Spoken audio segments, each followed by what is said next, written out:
First ওভারটা করা plus আবার super over ওটা ব্যাকআপ এমনিতে পেসার হিসেবে ব্যাকআপে দুটো ওভার করা তারপর ওই সিচুয়েশন ওই রিপনের ওই পারফরম্যান্সটা কিভাবে রিপন কিন্তু রিসেন্টলি এই ধরনের এক্সপিরিয়েন্স নিয়ে এসেছে বিকজ আপনারা জানেন যে এই ধরনের প্রেশার সিচুয়েশনে বলাররা কিন্তু নিজের ইমোশনটা কন্ট্রোল করা খুব টাফ হয়ে যায় এবং এক্সিকিউশনটা স্বাভাবিকভাবে খুব টাফ হয়।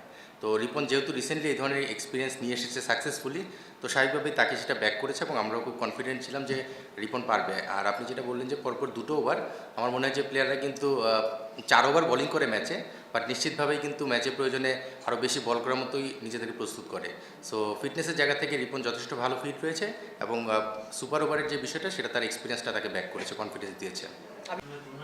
প্যাটার্ন অনেকটা সেম স্টার্ট ভালো শেষের দিকে 10 ওভারের পরে দেখা গেছে যে ব্যাটিং টাফ মনে হয়েছে এটা কি কারণে বল কি ডিউর কারণে হেভি হয়ে যাওয়া বা কি কি হতে পারে? এটা একটা বিষয়, আসলে ডিউ তো অবশ্যই একটা কারণ, কারণ উইকেটটা যখন ভিজে যায় আর বলটা যখন ভারী হয়ে যায় বলটা একটু নিচে থাকে। তো স্বাভাবিকভাবেই আমাদের কিন্তু এখানে একটা ইম্পর্ট্যান্ট কল ছিল যেটা স্ট্র্যাটেজিক টাইম আউটের সময় আমরা প্ল্যান করি, সেটা হলো অহিনকে নিয়ে আসার যে বিষয়টা 16 এবং 18 নম্বর ওভারটা।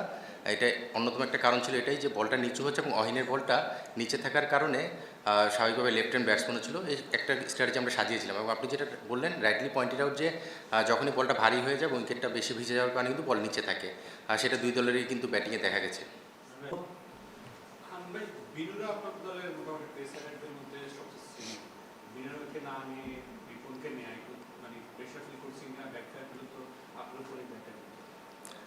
আমরা টিম যখন সিদ্ধান্ত নেই, এখানে আপনি জানেন যে শান্ত ক্যাপ্টেন, মুশফিক রয়েছে, এবং স্বাভাবিকভাবেই আমরা যখন ডিসকাশনগুলো করি আমরা সবাই যেই ডিসকাশনের পরে একটা ডিসিশনে আসি সেটাতে সবাই ব্যাক করার চেষ্টা করি।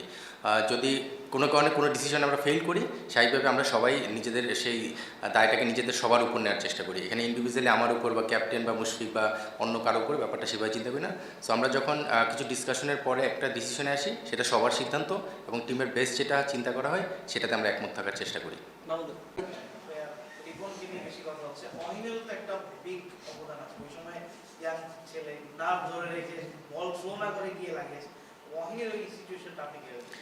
আমি একটা বিষয় আপনাদের সঙ্গে শেয়ার করতে পারি।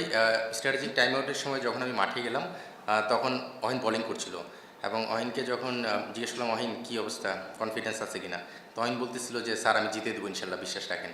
সো তার বোলিংয়ের যেমন বিশ্বাস ছিল এবং আমাদের টিম কম্বিনেশনে আপনি দেখবেন যে আমাদের মাঠের দুজন ফিল্ডারকে খুব বেশি অ্যাক্টিভ দেখা যায় এবং খুব ইম্পর্টেন্ট প্লেসগুলোকে তাদেরকে ইউজ করা হয়, তার মধ্যে তামিম একজন এবং অহিন একজন।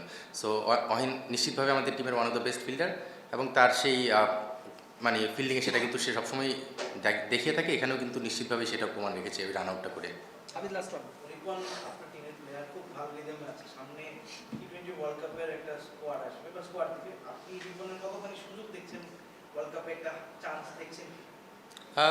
ওয়ার্ল্ড কাপে হয়তো আমি জানি না সিলেক্টররা চিন্তা করছে, নিজে যখন সিলেক্টর ছিলাম তখন ডিফারেন্টভাবে দেখতাম, বা এখন শুধু আমার টিমকে নিয়ে চিন্তা করছি। সো অবশ্যই ভালো শেপে রয়েছে।